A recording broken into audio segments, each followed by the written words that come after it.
programme pendant un jour, c'est une grande émission, que nous allons chaque fois recevoir une femme combattante, une femme battante, une femme qui s'est débrouillée, une femme intellectuelle, et bien tout genre de femmes. Parce que l'émancipation et ça l'a mis de sorte que moi, si à commune à niveau très élevé. C'est comme ça le fait passer, il y en a qui, une femme que vous avez bien suivi. Et cette fois-ci, c'est sur la deuxième émission que nous allons vous présenter aujourd'hui avec une autre femme, une battante là, quelqu'un aussi qui a la maturité et qui connaissent vraiment très bien moi, Sazanali, et on va développer dans l'ensemble. Vous devez le voir aujourd'hui, vous mettez dans ma solo, pour ma maman, on peut s'habiller, on peut pas si trop, on va belé, maman, elle va nous dire de quoi la maman est capable, de quoi les femmes sont capables. Bonjour madame. Bonjour papa journaliste. Bon.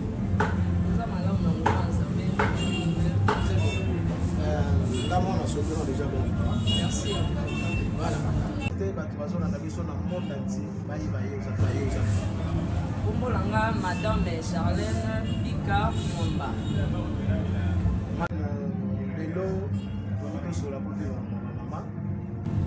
Parce que chaque fois on a aussi un peu les ennuis dans le modèle.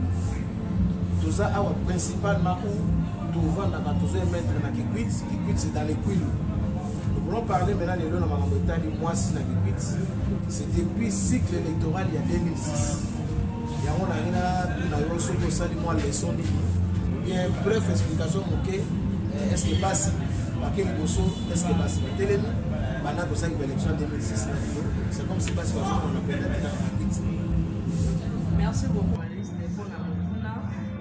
pendant 2006 on a province de l'histoire faiblesse ezalaki makasi basi mpenza bamipesaki te na place politique bamipesaki te mais pour le moment na gouvernement actuel tozomona basi bamipesi makasi même na année 2006 yango ezalaki mpe na basi oyo ata mingi bamipesaki te mais oyo bamipesaki mpe babundaki ya bango mpe bitumba kotanga mpe bakombola bango tomonaki mama Marie-Ange Lukiana tomonaki mpe mama Micheline Kulumba wa Masimanimba tomonaki mpe mama Georgine Maliko oyo azalaki mpe vice-président Ok, très bien.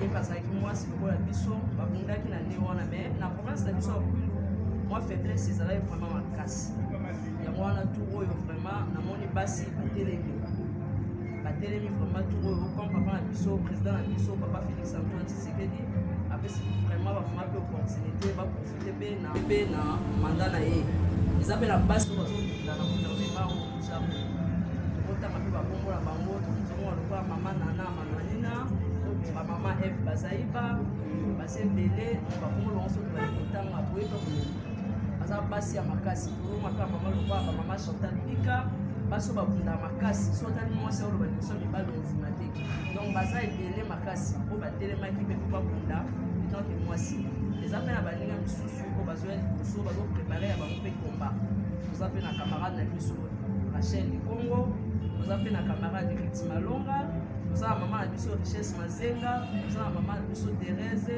Manessa tozomona basi wana bazotelema mpenza mpona kokunda mpona mboka na biso bapesa mpe valeur ya mwasi mama En fait, na comprendre que non, cette fois-ci, comme il y a la place.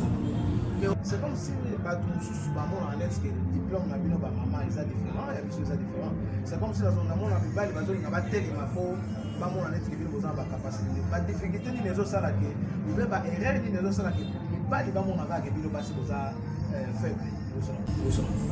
Papa journaliste, là on le sent dans la maman, tout le monde a un complexe. Très bien. Tout le monde a Kobanga, tout le monde a Sony. Dans la classe, tu dois affronter, nous sommes dans place. Tant que tu es en école primaire, nous sommes dans un certificat. Les autres, le premier certificat, il y a pas sur la mibale. Tant que tu as besoin d'un diplôme d'état, ils ont raté au Kabola, il y a pas sur la mibale. Tout le monde a une diversité. Donc on a pas sur la zone distinguée pour les mibales. Tout le monde a complexe, ma maman. Et nous, on a besoin de ciment. Ils ont un complexe, tout le monde a Sony. Tout le monde a nous sommes empêchés, nous sommes pas affronter les balles. L'autre on peut être là, papa ma beau, papa ni biso te ba. Et graphique la souffle. Oui. On peut être là, papa ma beau pour ma casse. Biso maman to ko le pas escalier moi ya matela matelo andika ke côté mosusu. Ba maman ande to boya.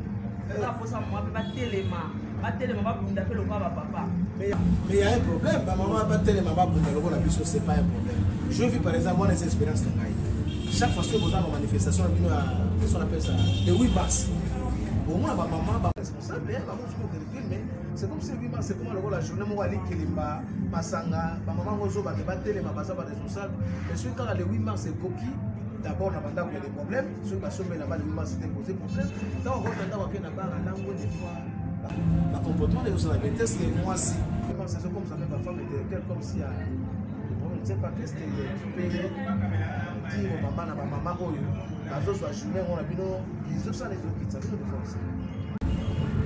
merci papa journaliste. Alors on ça maman le 8 mars ça le la indépendance. Ça va maman belé ba oye battre le 8 mars ngo ezali. Parce que on a wata fête mo on a kama puta, fête mo ya komela masanga, fête mo ko tiki papa na ndo katika olambelo yo bimi na yo. A des fois comment le 8 mars yango maman mingo mon a langwe ba okangi ba photo ba otona ba réseaux sociaux na pour tout à fait. Or que le 8 mars c'est la journée où ça moment to soit qui est indépendante. Donc comment il faut dépendre de soutenir ma papa. Et ça que journée on va passer biso parité. Bala ça biso que moi c'est à ça on va la ça à ça là. Parce que biso maman pour la biso le 8 mars c'est comme une journée où on peut profiter dans mon abusoba. Tant que qui parité, ils avaient fait quand moi sur la sécurité biso parité. Si je me trompe pas, il a Zaki président, ex-président, il y a Beria, oui, maman elle est Johnson. Et la sécurité biso parité, on a pas le bac que moi si a souffert mais papa journaliste na temps à les alaki balde ba longtemps na ligne par rapport à basi. Ça veut dire que moi si place les aux attends ba bala, on va sur la tangi dans on ça la mais lelo classe comme na basi na bali. Ba maman tous a conscience le 8 mars la journée moi ya mosala ya mosala na ngote. Les journaux là on va s'abattre. Les journaux conscience à dire moi c'est ça là qui est plus ba maman photo qu'on appelle indépendante na ndenge la biso. Mosala au moins ça pour bala zo sala moi spécial la sala. Surtout que la Kinshasa na mon chauffeur moi na transport. Moi si ça les gens ça là nous avons la même sur la commune la mission des biso na précisément la ville qui tout ça na ma bourgmestre bassi mais na tama la place on les a mis na mibali mais l'autre ça la bourgmestre moi si ya bassi ka maman Suzanne Zatu kaza pe moi c'est biso nous a maman kana la commune nzinda za moi c'est biso nous a maman Fonsi na za bourgmestre adjoint na commune Lukimi ba on passe bassi babite ka parité za la que moi si alati pantalon mibali akati suki de parité en voilà parité za musala ou mbala bana musala moi c'est pas musala. Voilà, il y a aussi un problème la faiblesse nous parce que nous sommes mibali tout le monde va tous il y a ce que nous appelons peut-être harcèlement sexuel. Il a conscience na mona lokola ba maman ba mo ba occasion na rango bazo occasion na sens comme on a par exemple maman une femme la battante aussi asala kana mobali wana za chef na ye il y a za subalterne na ye pour protéger musala na ye après nous bima par exemple na chef na ye babilo wana peso sala que zo pesa moi faiblesse na moi parce que c'est beaucoup na ba compagnie na ba société na ba service à l'état au moins moi si ko za secrétaire particulier mobali les autres sala bien au moins appelle mibali biso peut comment ko ya mingi na ngasa nini akene ko sala par exemple na place za ke mobali za di busu za nsi est-ce que babilo wana pe ils appellent ça complexe ou bien pourquoi ils savent mani pour babilo ko ya harcèlement sexuel wana pour pas ça ça babilo wana papa Isabelle et l'autre quand on va la parité avec un sala au moi ça commence pas ça papa anda au permettre maman quand on a bureau moi quelqu'un pour ça musala yo maman tant OK na bureau conscience sur ça la kena ke pour na pour musala na kende buso baté so mon chef na zo déranger aux hommes femmes mariées aux hommes c'est so les pas mobile na yo et puis ça papa musala na kenda qui exhibité so il s'agit au local ko moi tchela quelque part au sala na place pour vendre bon zanga yo mais donc comme quoi ça na buso baté pour les locaux linga boss pour protéger place na mais mon boss on a za malade personne malade ou même la famille na le kufa tiki bana soit tu es sida papa ka kufa tiki bana bana batika li bofele eza plutôt côté na ba maman photo longo la ba biloko wana ke place en sala pour na za poste munene faut na za na boss na faut na za na patron eza biloko ezo papa pe ba boya ba maman ba sala te na ba société ba maman ba tekate ba maman photo longo ba comportement eza plutôt côté nous a passé photo c'est respecté photo e ba valeur et pour moi si photo e ba maman za nani papa e mena pour le biloko on est zambé après ça que moi c'est déjà valeur moi c'est les bosso baby ça que ça like F so to baby so la dans la F mais ça like mais ça va ta la vie notique pas si bon côté alors après ça biso valeur le lobi so to bota Yesu ba maman tout ça so maman e ba valeur na été maman de mutabota Yesu même pas cause mboko to mona le lo ba maman va bota ba tout à fait Surtout qu'il y a Bible. Tant que Yesu sait quoi, qui bataille le soir, il a moins de ses collègues avec un cap à maman. Parce que t'as valé en voilà papa journaliste, mais puis soit maman te bien battu. Comme il la place de Yesu qui m'a battu. Vraiment, moi je suis très content parce que vous sentez, hein, donc nous sommes en train de parler avec une maman qui comprend, une maman qui a de voix, qui sait se défendre.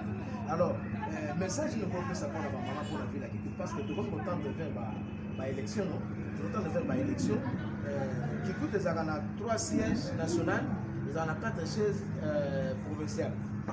Je crois que bateau va s'en leur arrêter parce que alors conseil nous autres ça va maman ou mobilisation nous autres ça pour la maman pour la maponomie ou ils ont liboso pour enrôlement à la milité des conseil na on ça va maman il y a villa Kikut na Grabandu en général surtout s'enrôler massivement donc s'enrôler belé pour bim ça fait moins si na cannabis votre voter puis papa est belé to betel ba on beaucoup mingi.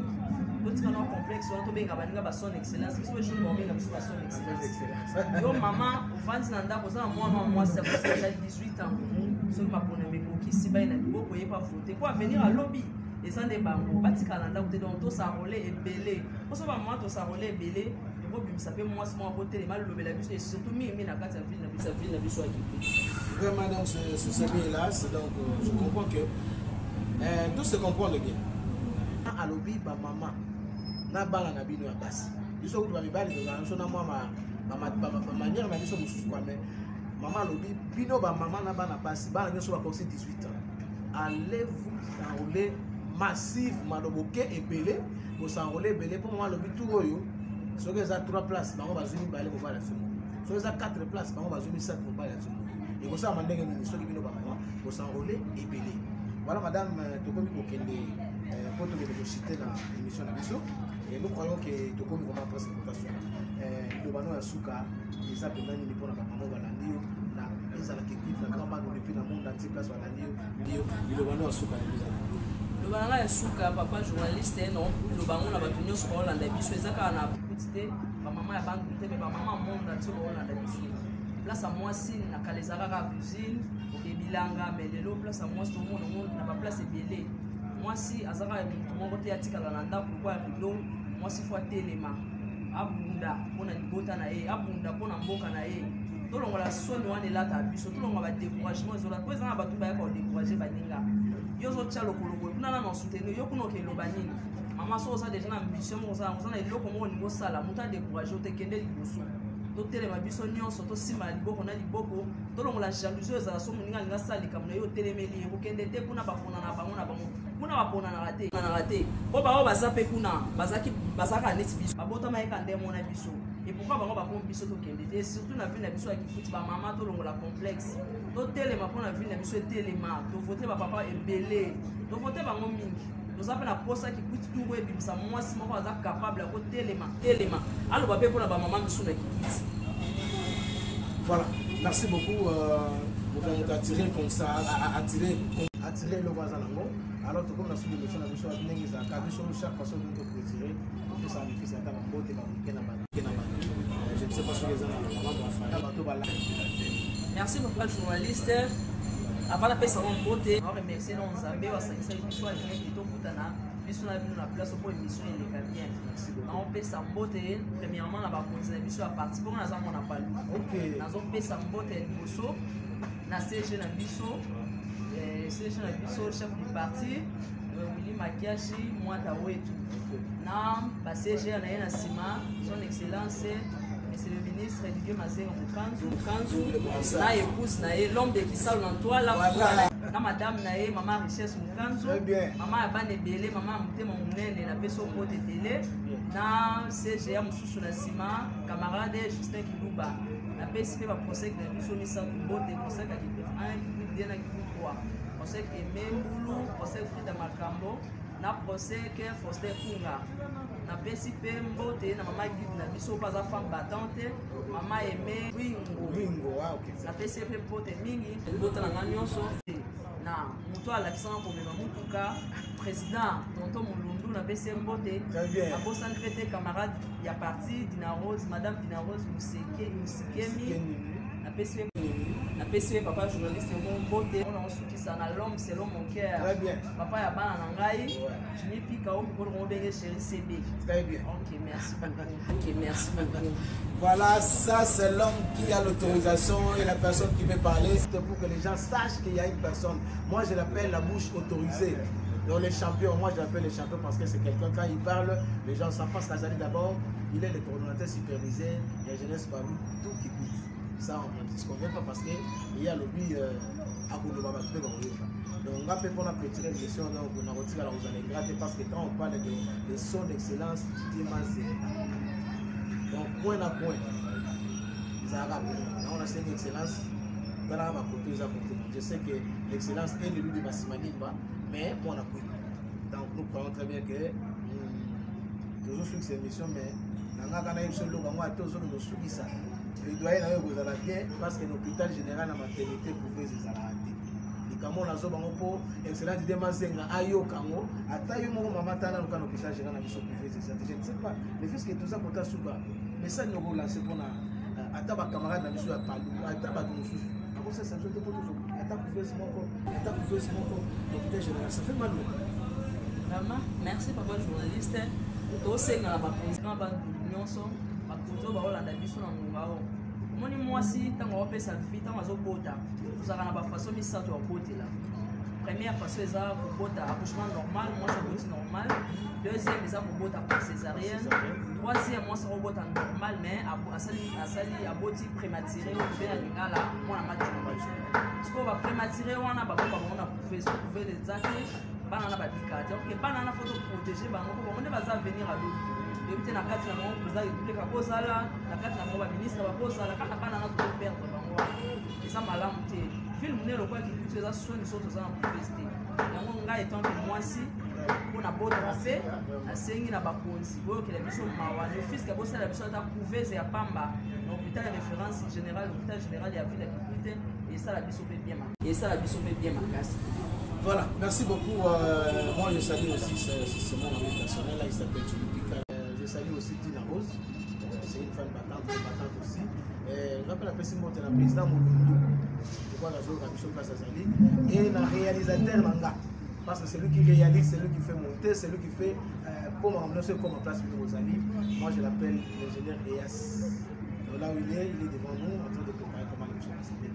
Merci beaucoup, nous vous souhaitons excellente journée, surtout les bons week-ends. Merci parce que c'est la Baliboso, mais elle a sous-côté parce que il faut maman le baka. Parce que le baka éduquer une femme, c'est éduquer toute une nation. Alors, là, écoute, on a éduqué. Prochainement, émission pour le Salam, il y a mon salut en haut, présentant tout le monde. Alors, tout le monde est délai, tous les épisodes de l'an ou de peu, merci. Bon week-end et on se verra la fois prochaine. Au revoir. Bye bye.